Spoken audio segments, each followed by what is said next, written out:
Hey guys, welcome to my channel. Today we're building a Southern Gothic farmhouse in inZOI. So get comfortable, maybe grab a snack, and please enjoy the video. Thanks. So yeah, let's get right into it. This is my first ever inZOI build. It's also my first ever video, so I'm tackling a lot of firsts today, which is kind of fun.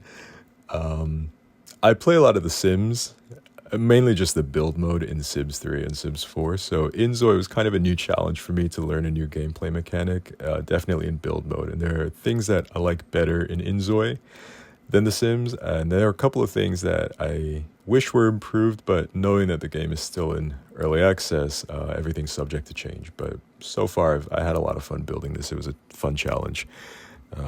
Here, for example, roofing is very different in inZOI, and I'm still trying to get the hang of things. But yeah, here I'm testing out the in-game camera filter, which is kind of a fun feature that they implemented. So testing out the colors here. Yeah, I should probably talk about the style of this house, right? So this is very inspired by Ethel Cain and the movie Pearl, starring Mia Goth, if you're familiar. So it's a little bit of that American Southern Gothic prairie house horror kind of grungy vibe. I really like that realistic element. And I also feel like a lot of the inZOI assets are created for modern homes. And modern homes are always really, really fun to build. But I like this kind of vintage style. I don't feel like I don't really get to try this too often, and this is a really, really cool aesthetic that was a fun challenge to try and tackle in inZOI. I used the custom 3D printer tool quite a bit to create some assets that would fit in this particular world. And speaking of worlds, so this is built in Bliss Bay. However, I think I shifted this build into 3 different locations. So I started in Bliss Bay because that's the only world that I had played before, and this is one of the larger lots that gave me a little more leeway to play with. And then I think I ended up moving it to the build studio, which is just an empty blue skybox, which is nice because I was able to create a cornfield to place this home into, at least for visuals and kind of photo effect. It would look a little bit more like it fit in place. And then the third place I actually put it into was the new DLC world that we just got with the Island Getaway DLC. I believe the world is called Cahaya in Indonesian, or Cahaya. I may be pronouncing it incorrectly, so please correct me and let me know if I'm saying it right in the comments. But there's a couple of plots on that new DLC world that are rural. They're kind of farmland based. There's just like a lot of plots of land, there's farm equipment around, and I felt like it was really perfect for placing this world in. Obviously, the world of this particular style of architecture is not going to be found in Cahaya,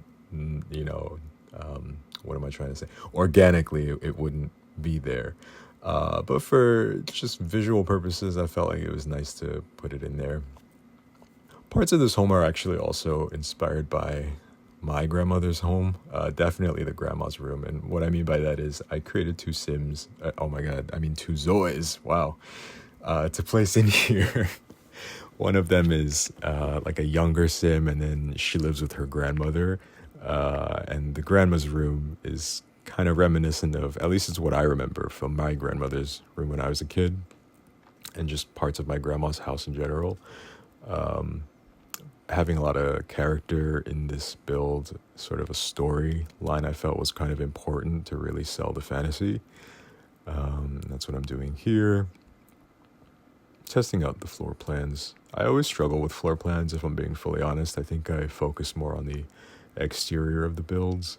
I'm by no means an expert. And there's probably like a million ways to, fill out the inside of a home, but this is kind of just what worked for me.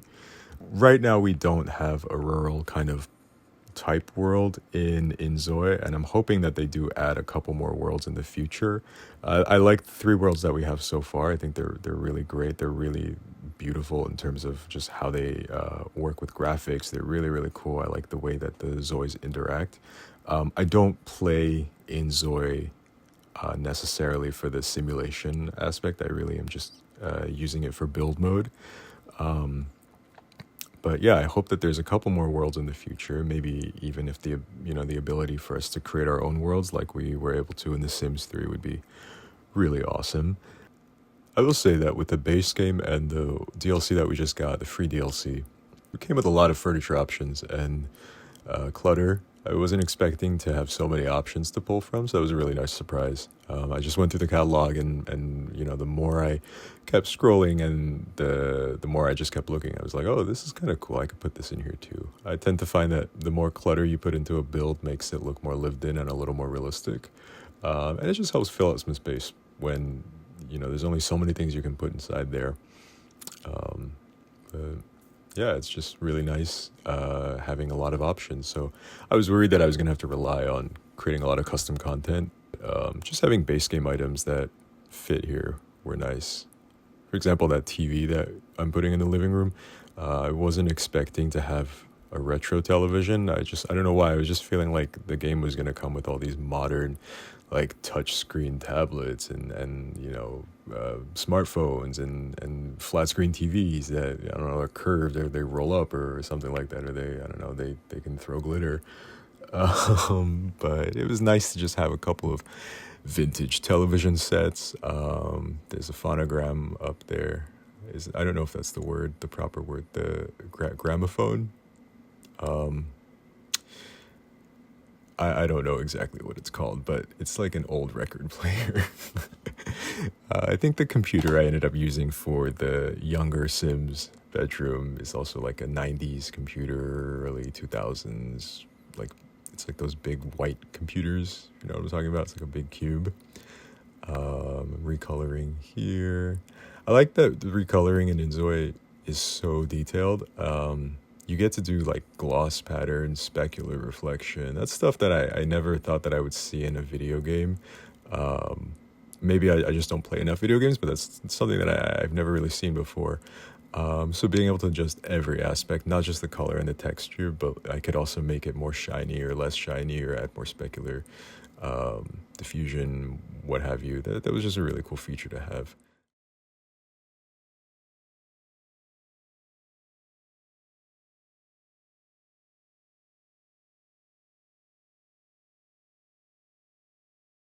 There I'm struggling with the railings. I wasn't able to make them connect, but I'm okay with how they ended up. The grandma's room here.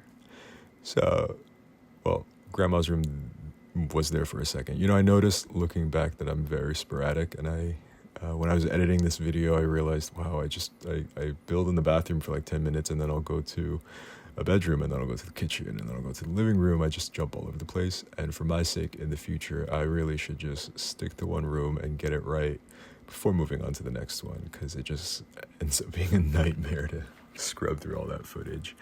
But yeah, recoloring is really cool that you can adjust almost every single element. I just wish that it was easier to copy and paste color swatches onto other objects in the room. Like if I have two different types of dressers, I would want to use the same color and the same type of wood, but I have to manually click it, and I can save a color swatch, but it'd be easier if it was all just able to be copied and pasted. You can do that, but only if the objects are of the same type. So if you have two tables that are the same or two windows that are the same, then you can copy and paste the coloring onto them. But for example, the curtains that I'm going to put in here later, there's left and right curtains. And even that, like if I colored the left curtains, the right curtains, I couldn't just copy and paste the texture onto or the color onto. I'd have to recolor the right curtain to match the left one. So that's a little bit frustrating. I don't want this video to just be me complaining. Overall I had a great time, but it took a couple of seconds in game for me to figure out that the colors just weren't going to copy over. That guitar that I put on the floor was really cool. I like that when you buy the guitar, it comes on a stand, but you can actually take it off of the stand and you can make it look like it's on the ground, just lived in. And I will say that the frames I'm putting in here, obviously I wanted the younger Zoe's room to be just covered in tapestries, photos, Polaroids, posters, vinyl, fold cards, gate folds, what have you. And so I really like that I was able to import textures. Here I'm talking about those are the curtains that I was talking about that I was struggling with. But yeah, I like that you can import textures. In the future, what I think I might do is I'll just import all the textures beforehand, before starting a build, and then I'll just use them as I build instead of cutting out and then going to stock images and then going back into the game and importing every time I wanted to add something new. Now we're back in Grandma's room. So this is very reminiscent of my grandma's room. Not every aspect of it, but there are things like the dresser and just the bed and the overall, the feeling in here I got was very familiar for some reason, and it wasn't until afterwards that I thought, wow, this is kind of reminding me of my grandma. So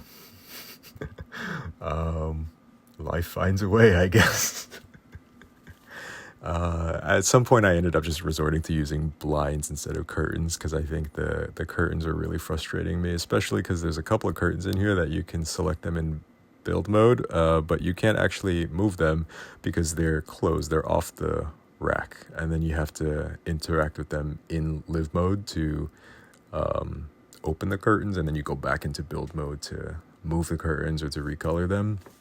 And it just kind of felt like a little bit of a hassle, so I ended up just going for blinds, which worked, they work just as well.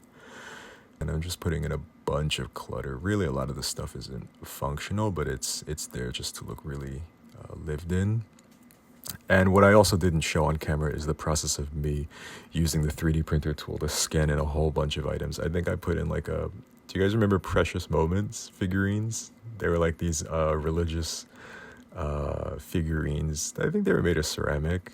Maybe they were made of plastic, but the ones I remember growing up, they were made of ceramic, and they're just like these big like exaggerated cherub angel figurines, and they're usually depicting Bible scenes. But I just thought it'd be kind of funny to put that in the grandma's room. So I don't know if I show it in the speed build, but you will see it hopefully later on. You're gonna see a couple of figurines that I put in here, like little plastic Jesus, a little Mary somewhere. So that's kind of cool. I think there's one where there's like a salmon, like a fish. I don't know the full stories. Just never really great at memorizing that kind of stuff. But yeah, that's the blinds that I'm talking about. I ended up moving in other blinds. A lot of the base game colorations for these furniture pieces and assets, I actually quite like them. I don't think I had to shift every single thing. Sometimes I feel like I have to recolor everything just because that makes it more unique and it feels like I actually put some effort in instead of just taking it and placing it. But sometimes, especially in this game, a lot of the colorations felt pretty modern, or they felt kind of timeless and classic. So I didn't have to recolor everything. Sometimes I could just place in like those blinds. I don't think I ever recolored them. They're just the base game blinds. So again, taste is subjective. So it's everyone has their own feeling of what color it should be. And I will admit that I'm slightly colorblind, so maybe I'm not the best judge of character here. Floors are kind of interesting. I didn't know that you could edit how grungy you wanted your city to be until I was almost finished with the build. I realized, wow, I can actually make the grass look dry. So I went back and did that instead of, there's a trick I've seen where you can put in floor tiles and you can import a grass texture, and that's what I originally did, but I ended up just deleting those and using the game settings. Here I'm placing in the cornfield, at least the beginnings of one. You'll see in the later fly-throughs that I ended up creating like a massive cornfield that I just didn't film because it was kind of boring and it wouldn't have been very fun to watch. But yeah, we're almost wrapping up the build. This is the version of the build that's in Bliss Bay, so it's surrounded in trees. Essentially, I wanted to hide it from the neighbors, so you wouldn't see the neighbors. But when I place them into the world, you'll see that it's a couple of different settings. But yeah, this is the final build, so thank you for watching if you've made it this far. Please leave a like or a comment, or maybe subscribe if you feel inclined. Take care, and I'll see you in the next one. Thanks.